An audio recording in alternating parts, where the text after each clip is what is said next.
ভালো কিছু দেখলেই তো আমরা মাশাআল্লাহ বলি বা সুন্দর হয়েছে সেটাই বলি। তো আমি যে এত সুন্দর করে রান্না করি, আপনারা তো কম বেশি সবাই দেখেন। কত ১০০ মানুষ দেখছে না ২০০ মানুষ দেখছে, এখানে তো দেখা যায়, তাই না?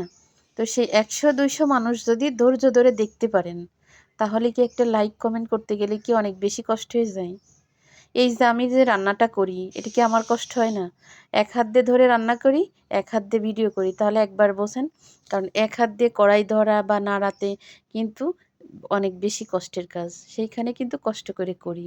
আপনারাও কষ্ট করে ধৈর্য ধরে দেখেন। তা সুন্দর হইছে বলা বা ছোট করে একটা কমেন্ট করা, এটা কি আহামরি কষ্ট হয়ে যায়? হয় না। কিন্তু আপনারা ইচ্ছাকৃতভাবে কিন্তু দেন না। যে এইটুকু চিন্তা করতে পারেন যে একটা মানুষ এই যে ভিডিও করে বা এই যে রান্না করে, রান্না করাটা কষ্ট হলেও আমার পরিবারের জন্য আমার করতে হবে। কিন্তু ভিডিও করাটা কিন্তু আমার পরিবারের জন্য না। আমার শখের জায়গা থেকে বা আমার যে কোনো জিনিস মানে করার ইচ্ছা শক্তি থেকে কিন্তু আমার এই ভিডিওটা করা। তারপরেও কিন্তু আমার অনেক কষ্ট হয়। কিন্তু আপনারা কেউ কখনো দেখে বলেন না যে রান্নাটা সুন্দর হইছে বা মাশাআল্লাহ দেখতে ভালো হইছে। এটাও কিন্তু একটা শিল্পর কাজের ভিতরে পড়ে রান্নাটা।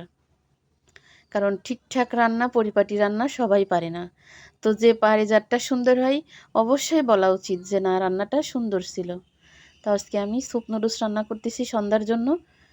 সন্ধ্যায় ছেলের টিচার আসে, আমরা আছি ৩-৪ জন। সবার জন্যই স্যুপ নুডলস রান্না করতেছি। চিংড়ি মাছ কুচি করে দিছি, পেঁয়াজ মরিচ কুচি করে দিছি। ডিম দিয়ে সুন্দর করে একটু কষায়ে তারপর হচ্ছে নুডলস দিয়ে দিলাম, ৩ টা স্টিক দিয়ে দিলাম। দিয়ে লুডুসের মসলা দিলাম ৪ প্যাকেট, এমনি ম্যাগি মসলা দিলাম ১ প্যাকেট, পরে আরেক প্যাকেট দিলাম। অবশ্যই দেখানো হয়নি। আর যেহেতু স্যুপ নুডলস রান্না করতেছি আমি আর সস এর ভিতর দেব না। কারণ সসটা আমার অত বেশি পছন্দ না। তো আমি এইজন্য যার, যার বাটিতেই দেব জারে, তার ভিতরে তার অনুমতি নিয়ে সসটা তার ভিতরে দিয়ে দেব। সে সসটা দিয়ে মাখায়ে নুডলস খাবে। আসলে এই স্যুপ নুডলস এইভাবে রান্না করলে কিন্তু আমার ছেলেদের অনেক বেশি পছন্দ। এত বেশি পছন্দ আমার ভালো লাগে না। আমার একটু শুকনা, শুকনা হলেই কিন্তু ভালো লাগে। এখন হইছে ওদের ভালো লাগে তাই লাগাতে হইছে। রান্না শেষ হয়ে গেছে। এবারে বাটিতে উঠাই, উঠাই যে সস খাবে তার উপর দিয়ে কিন্তু সস দিয়ে দেব আমি। এত মজা হয় একদম স্যুপের মতো কিন্তু ঘন, ঘন।